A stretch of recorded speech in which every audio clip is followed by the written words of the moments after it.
नहीं माना जाता। अगर आपने वेस्टर्न कल्चर की परिभाषा पढ़ी हो नारी के संबंध में, तो पाश्चात्य संस्कृति कहती है lady is a cup of wine you drink as you can, अर्थात औरत शराब की प्याली है, तुम जितना पी सको उतना पियो। ये किसने कहा? पाश्चात्य सभ्यता ने कहा। क्यों? पाश्चात्य संस्कृति में नारी भोग है, भोग की वस्तु है, लेकिन नहीं, भारत में पूजा की वस्तु है। यहाँ कहा जाता है यत्र नारीस्तु पूजन्ते रमन्ते तत्र देवता, जहाँ नारियों की पूजा होती है वहाँ देवता निवास करते हैं। हमारी भारत की संस्कृति ने कहा। इसलिए भारत की माताओं को भी, नारियों को भी आज यहाँ बैठ करके और ये शिक्षा लेने की जरूरत है कि माता पतित ना हो, माता अपनी मातृत्व को जिंदा रखे, माता अपने सतीत्व को जिंदा रखे, तब जाकर के हमारी भारत की संस्कृति संवर पाएगी। आपको मालूम है स्वामी विवेकानंद जी जब अमेरिका गए और वहाँ जो है उन्होंने जब 2-3 बात एक बड़े गर्व के साथ कही कि मैं उस देश से आया जिस देश में राम पैदा हुए, मैं उस देश से आया जिस देश में राम पैदा हुए। तो कहते हैं एक अमेरिकन खड़ा हुआ और उसने कहा स्वामी जी आप बार बार कहते हैं मैं उस देश से आया जिस देश में राम पैदा हुए, अरे राम आपके हमेशा भारत में क्यों जन्म लेते हैं? राम ऑस्ट्रेलिया में क्यों नहीं पैदा होते? राम फ्रांस में क्यों नहीं पैदा होते? राम कनाडा में क्यों नहीं पैदा होते?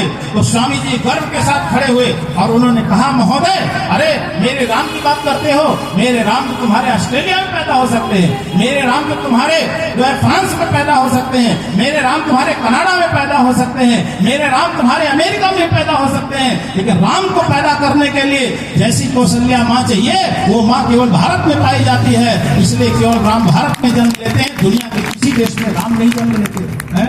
ये वो माँ है जो भारत में पाई जाती है, जो भगवान कृष्ण को गोदी में उतरने के लिए मजबूर करती है, जो राम को आने के लिए मजबूर करती है। ये माँ वो माँ है जो ब्रह्मा विष्णु और महेश को भी जब चाहती है अपने संकल्पों से 6-6 महीने का बालक बनाकर अपनी गोदी में खिला देती है।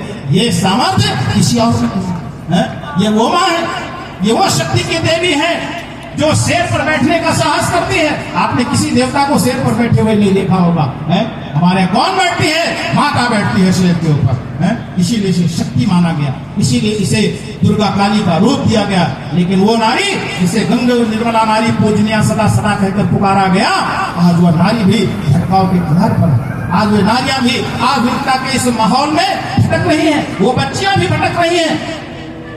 पुराने जमाने में एक सूर्पणखा थी जंगल में, जिसका आज भी रामचरितमानस में नाम लिया जाता है। सूर्पणखा कौन? जिसके बड़े बड़े नाखून सूप जैसे बड़े बड़े थे।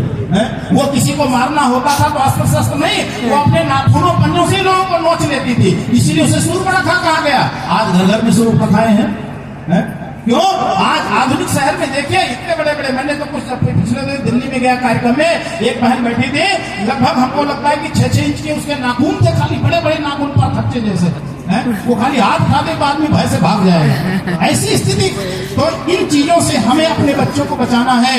ये जो अब संस्कृति हमारे बच्चों को गुमराह कर रही है, हमारी पीढ़ियों को भटका रही है, उन्हें भटकने के लिए जो है आमंत्रण दे रही है, हमें उनसे बचाना है। और वो तभी बच सकेंगे जब हमारी परिवारों में मूल्य जिंदा होंगे। हमने अपने मूल्यों को भुला दिया है, अपने पारिवारिक मूल्यों को विस्मृत कर दिया है, परिवार के संस्कार परंपराओं को एक किनारे उठा करके मुझे कचरे के ढेर में डाल दिया है। इसलिए ये सब गलत वातावरण पनप रहा है, हमें इसको मिटाना होगा और अपने परिवार को बचाना होगा, परिवारों में सुसंस्कारता लानी होगी। इसीलिए आज आप सबको यहाँ बैठाया गया। तो हम एक छोटा सा कर्मकांड यहाँ संपन्न करेंगे।